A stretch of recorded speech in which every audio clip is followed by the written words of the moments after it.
Assalamualaikum, I am Hafza Alisa Yaqub. Today we study on speech sound disorder and stuttering.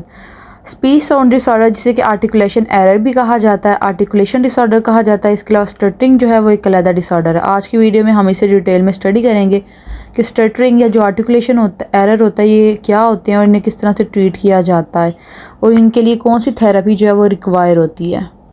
अब हम इसका diagnostic criteria पढ़ लेते हैं। Persistent difficulty with speech sound disorder that interfere with speech intelligibility और prevent verbal communication of message.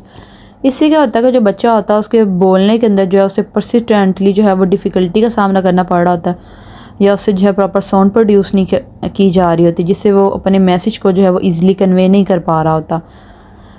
The disturbance cause limitation in effective communication. जब उसके पास complete error आ रहा था बोलने के अंदर, वो कंप्लीट अपनी बात को समझा नहीं पा रहा था, अपने मैसेज को कन्वे नहीं कर पा रहा होता, उससे क्या होता है कि वो उसकी जो कम्युनिकेशन होती है वो डिस्टर्ब होती है। कम्युनिकेशन जब उसकी डिस्टर्ब होती है तो उससे क्या होता है कि उसकी जो सोशल पार्टिसिपेशन होती है वो भी डिस्टर्ब होती है। वो सोशली जो है वो इजीली पार्टिसिपेट नहीं कर पाता कि जो बच्चे होते हैं वो उसको जो है क्रिटिसाइज़ करते हैं और बच्चा जो है उसे लेबलिंग जो है महसूस करता है या एकेडमिक अचीवमेंट के अंदर जो वो आगे नहीं बढ़ पा रहा होता है। कुछ हमारे जो अदारे हैं वो ऐसे बच्चों के साथ जो उनको जो है स्पेशल ट्रीटमेंट नहीं दे रहे होते और क्लासरूम के अंदर जो दूसरे बच्चे हैं वो उसे बुली कर रहे होते हैं कि तुमसे ठीक तरह से बोला नहीं जा रहा या ये बच्चा जो है वो ठीक तरह से नहीं बोलना उसे बोला जा रहा। ऑक्यूपेशनल परफॉर्मेंस के अंदर भी जो है उन्हें इस तरह डिफ़िकल्टी का सामना करना पड़ रहा होता है।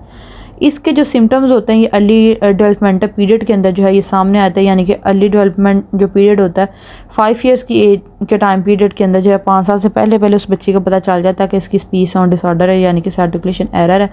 और ये जो बच्चा जो कंप्लीट अपनी बात को जो है वो कम्युनिकेट नहीं कर पा रहा, अपनी बात को नेक्स्ट पर्सन तक नहीं पहुँचा पा रहा। और इससे क्या होता है कि ये किन वजूहात की वजह पे क्यों होता है हम उसे देख लेते हैं। बाज़ औक़ात होता है कि नेचुरली जो है वो बच्चे का इस तरह प्रॉब्लम आ रही थी। बाज़ औक़ात होता है कि उसकी लाइफ के अंदर कोई ट्रॉमेटिक इवेंट गुजरा होता है जिसके बाद इस तरह का उसे सामना करना पड़ता है। और समटाइम्स होता है कि इनहेरिटेडली जो है उसको ये चीज़ मिलती है, या होता है कि अगर उसे कोई और मेडिकल कंडीशन की वजह से या कोई और न्यूरोलॉजिकल कंडीशन सेरेब्रल पाल्सी ना हो, यानी कि वो सीपी चाइल्ड ना हो, इसके अलावा या उसे कोई और के प्रॉपर्ली उसे सुना ना जा रहा हो या कोई उसकी ब्रेन इंजरी ना हुई हो। ये कुछ रीज़न होते हैं, कुछ एट्रीब्यूट होते हैं, कोई करैक्टरिस्टिक होते हैं कि जिनकी वजह से जो बच्चा है उसके अंदर ये स्पीच साउंड डिसऑर्डर आता है।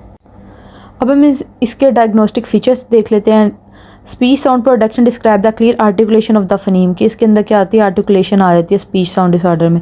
यानी कि जो एक इंडिविजुअल है उसकी साउंड के उससे कंप्लीट जो एक वर्ड है उसकी साउंड बोली जा रही है, यानी कि ए की जो साउंड है आ, तो क्या उससे ये प्रोनाउंस की जा रही है कि नहीं प्रोनाउंस की जा रही, या उसे उसके अंदर जो है कोई डिस्टर्बेंस है या कोई प्रॉब्लम का सामना करना पड़ रहा है। और ये जो आर्टिकुलेशंस होते हैं यार इनमें देखा जाता है कि बच्चे के कोई जा के अंदर या टंग के अंदर या लिप्स के अंदर तो कोई प्रॉब्लम नहीं है कि प्रॉपर्ली जो है वो बच्चा नहीं बोल पा रहा, या उसकी जो ब्रीथिंग का उसे कोई इशू तो नहीं है कि जिसकी वजह से बच्चे से जो है बच्चे को आर्टिकुलेशन एरर का सामना करना पड़ रहा है, वो कंप्लीट जो है वो एक साउंड को प्रोड्यूस नहीं कर पा रहा। Children with speech production difficulty में experience difficulty with phonological knowledge of speech sound, यानी कि इसके अंदर बच्चे के जो फनेम्स होते हैं उसकी जो फोनेटिक्स होते हैं वो क्लियर नहीं होते, वो उसे ठीक तरह से जो प्रोड्यूस नहीं कर पा रहे होते। आर्टिकुलेशन की चेकलिस्ट लगती है, देखा जाता है कि बच्चे से जो है वो कौन से साउंड प्रोड्यूस नहीं किए जा रहे। जिस तरह कि अगर एप्पल है तो एप्पल में बच्चे से एप्पल पी की साउंड नहीं प्रोड्यूस करी जा रही होती। अगर पी की फॉर एग्जांपल साउंड नहीं है तो जो वर्ड्स पी से स्टार्ट हो रहे हैं, फॉर एग्जांपल पेट, तो वो एट बोलेंगे, पी नहीं हो रहा। अगर एप्पल है तो एप्पल के अंदर जो पी आ रहा है वो उनसे नहीं बोला जा रहा होगा, या जिन जो वर्ड्स हैं उनके लास्ट के ऊपर अगर पी आ रहा है तो उनसे वो भी जो है वो कंप्लीट नहीं बोले जा रहे होंगे। 6 ईयर्स की एज यानी कि जो 5 ईयर्स से पहले जो है ये बच्चे का ये कंप्लीट पता चल जाता है कि बच्चे को जो है स्पीच साउंड डिसऑर्डर है, तो उसको जो है वो डायग्नोस कर दिया जाता है, उसका पता चल जाता है। और दैन जो है उसकी जो है उसके लिए थेरेपी रिक्वायर होती है। बच्चा जो है उसकी ओरल मोटर मसाजेस किए जाते हैं, कोई जो है टंग एक्सरसाइज करवाई जाती है, ब्लोइंग की जो है वो प्रैक्टिस करवाई जाती है, जिससे जो है ताकि बच्चे की जो है वो मसल्स जो हैं वो उसके साथ एक्टिव हों। इसके अलावा टूथब्रश वाइब्रेटिंग डिवाइसेस जो हैं वो यूज़ की जाती हैं ताकि उससे जो बच्चे के मसल हैं वो एक्टिव हो जाए और उसका जो स्पीच साउंड डिसऑर्डर है वो उसको कवर करने में जो उसकी हेल्प आउट हो सके। इसके अलावा अगर हम इसका ट्रीटमेंट देखें तो इसके लिए जो है वो स्पीच थेरेपी रिक्वायर होती है और इसके अलावा आर्टिकुलेशन की जो है वो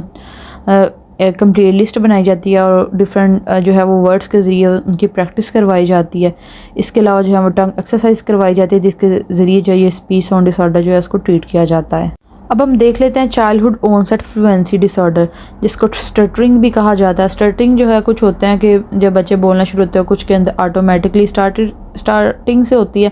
कि उनसे जो है वो बोलते हुए वो स्टटर कर रहे होते हैं, उनसे कंप्लीट बोला नहीं जा रहा है। जिस तरह के अगर कहना होता है कि योर नेम इज़ अजान, तो वो इस तरह बोल रहे होते हैं योर नेम इज़ अजान। इस तरह जो है उनके अंदर जो है वो स्टटरिंग आ रही होती है या उनसे जो है वो ठहर ठहर के इस तरह उनसे कंप्लीट नहीं बोला जा रहा था। अब कुछ जो बच्चे होते हैं उनसे उनको ये स्टार्टिंग से होता है, कुछ को ये इनहेरिटेडली मिल रहा होता है कि उनकी फैमिली मेम्बर या फैमिली के अंदर कोई इस तरह का होता है जो ऐसे बोल रहा था जिसे उससे जीन्स पे मिलता है। और कुछ जो होते हैं वो इस तरह होता है कि बच्चा जो होता है बच्चा बिल्कुल नॉर्मल बोल रहा होता है, बाद में उसकी लाइफ के अंदर कोई इस तरह का ट्रॉमेटिक इवेंट होता है जिसकी वजह से बच्चा जो है वो स्टटर करने लग जाता है और उसको जो है वो उसे ठीक तरह से नहीं बोला जा रहा होता। अब हम इसका डायग्नोस्टिक क्राइटेरिया देख लेते हैं कि जिसके अंदर क्या है कि बच्चा जो है वो साउंड और सेलेबल की रिपीटेशन कर रहा होता है या उसे जो है वो ठीक तरह से बोले नहीं जा रहे थे, कोई कॉन्सोनेंट या वावल्स, या वर्ड्स को जो है वो तोड़ तोड़ के बोल रहा होता है, कंप्लीट नहीं इस तरह बोल रहा होता, या अंदर जो है बहुत ज़्यादा पॉज ले रहा होता है, ठहर रहा होता है और कंप्लीट जो है इस तरह से वो कंप्लीट फ्रेज़ को नहीं बोल पा रहा था और उससे जो है उसे फिज़िकल टेंशन भी हो रही होती है। अगर आई सी हिम उसने बोलना है तो उससे वो बोले आई सी हिम, इस तरह वो जो है वो तोड़ तोड़ के या रिपीट करके जो है वो बोल रहा होता है, जिससे उसकी कम्युनिकेशन जो होती है वो भी डिस्टर्ब होती है, वो अपनी बात को अच्छी तरीके से नहीं कन्वे कर पा रहा था। इसके अलावा उसे जो है स्कूल के अंदर भी जो है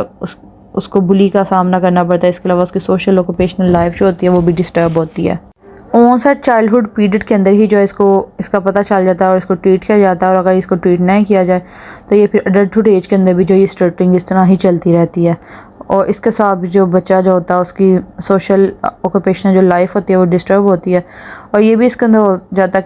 कि अगर हम रीज़न देखें तो हो सकता है बच्चे की लाइफ के अंदर कोई ट्रॉमा गुजरा हो या उसे स्ट्रोक कोई झटका लगा हो जिसकी वजह से, या कोई और मेडिकल कंडीशन हो जिसकी वजह से जो सिम्टम्स है बच्चे के अंदर ये स्टटरिंग आ रही होती है। अब हम अगर इसके डायग्नोस्टिक फीचर्स देख लें तो बच्चा जो होता है वो वर्ड्स को बहुत ज़्यादा तोड़ रहा होता है और रिपीट करके जो बहुत ज़्यादा पॉज ले लेके बोल रहा होता है, जिससे वो कंप्लीट जो अपनी बात को नहीं कम्युनिकेट कर पा रहा होता है डिफरेंट जो है सिचुएशंस के अंदर, स्कूल्स कॉलेजेस के अंदर और अपनी आगे जो है प्रोफेशनल लाइफ के अंदर भी, और कुछ सर्टेन सिचुएशंस को अवॉइड कर रहा होता है या बोलने से जो है वो घबरा रहा था,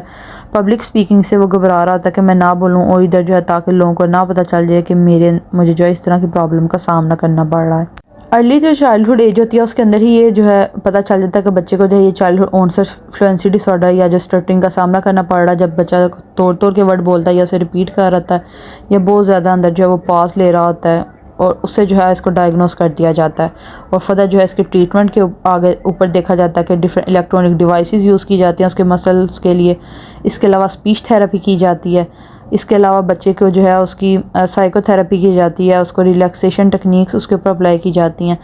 उसको गाइड किया जाता है कि जब तुमने बोलना है तो ठहर ठहर के रिलैक्स होकर बोलना है, किसी भी चीज़ की जो वो टेंशन नहीं लेनी। इसके अलावा पेरेंट्स को जो है इसके बारे में आगाह किया जाता है ताकि पेरेंट्स और चाइल्ड की जो इंटरेक्शन है वो बहुत ज़्यादा, जो बॉन्ड है वो बहुत ज़्यादा स्ट्रॉन्ग हो, ताकि जो पेरेंट्स है वो बच्चे का साथ दें और बच्चे को जो है मुश्किलात का कम सामना करना पड़े।